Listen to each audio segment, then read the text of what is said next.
Hello friends, welcome back to the vlog. Today we are in my bedroom and we're going to work on a DIY.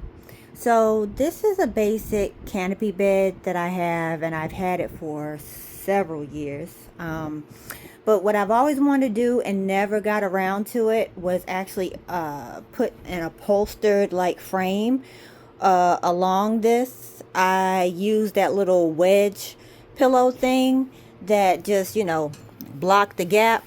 But I think at this point I'm ready to attempt to do a reupholstering. So I'm going to show you what I bought from Amazon to be able to use for this project. Oh, one more thing. I also got a new carpet, new rug down.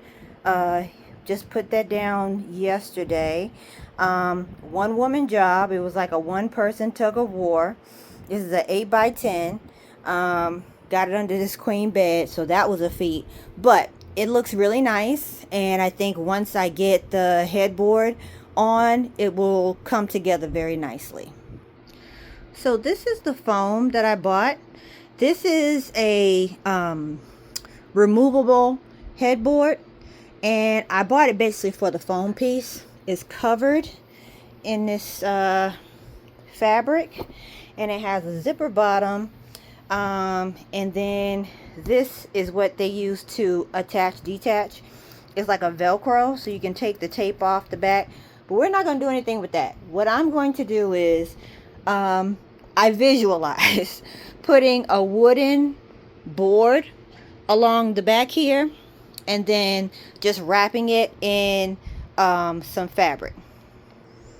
This neutral linen material, this is a flat bed sheet, twin size. I'm just going to use that to wrap it around this cushion, and that's going to be, I think that's going to match it pretty well.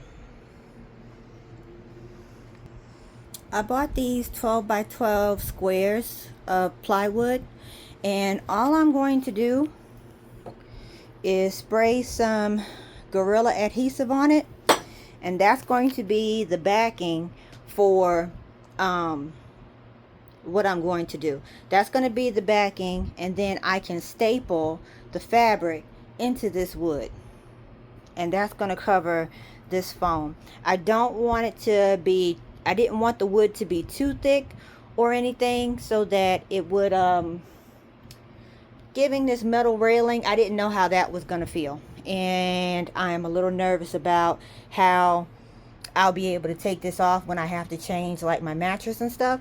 So let's get started.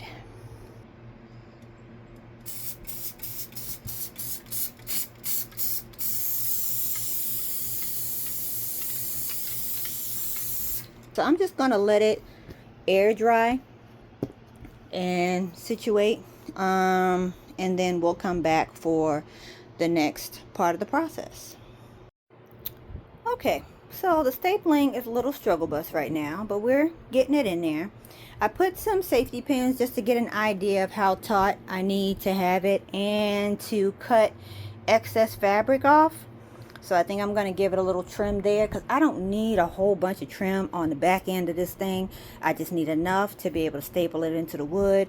And then I still got all this fabric here, y'all. So I'm going to have to trim a good bit of that too. But that's fine. And I think I'm going to lift it and give you guys a sneak peek. That's going to look really nice. Again, I pinned it so I can see how taut I can pull it, and I can pull it as I staple it. But I think that's going to look really nice. So I will get back to you guys after I trim this.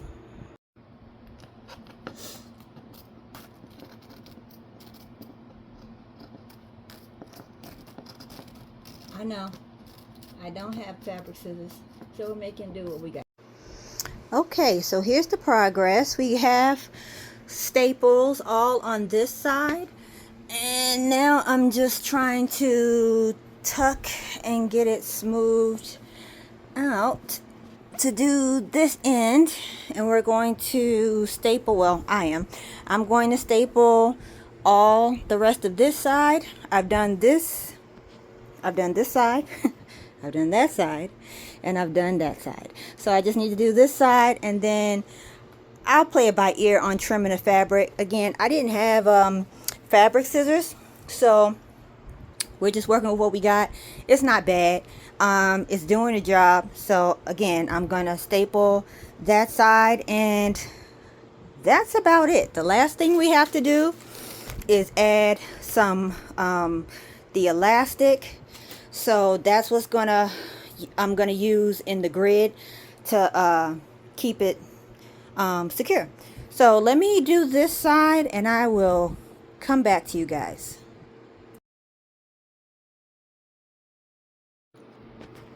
Alright, so I have it put together, and it is now attached. I forgot to record that part, guys. I don't think it's saved. So what I did was I put safety pins on the ends back there and just did the elastic that way. And I also have a middle portion, if you guys can see.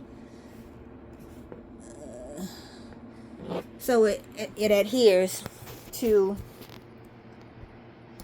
the headboard, and that's all I needed. That's all I needed to do. And so now what I'm going to do is add my curtains to this that I was wanting to adhere to the back and sides. I'm using magnetic curtain rods since this is metal, and I will show you guys how I do that. I have these short curtain rods, and this is magnetic. I put the curtain in here. It's about 9 inches along, so I'm just going to add the ends like that to cover it. And we have the scrunch here, and that's going to be how we style that. Now this is about 63 inches. I don't need it to go all the way down to the end, but it'll just be enough for the effect I'm looking for.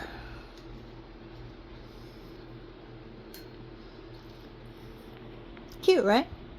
We're gonna do the other side. Alright, so we fixed the ends of that too, and now I just have to do the back curtain here, and I have the curtain panel. Okay, it's a start. For it to look as full as I want it to look on the back, I'm gonna have to add 2 more panels. So next, my next thing will be to get 2 more panels, I think, to make it look full enough. But home takes time. We'll figure it out. And I hope you guys liked the DIY today.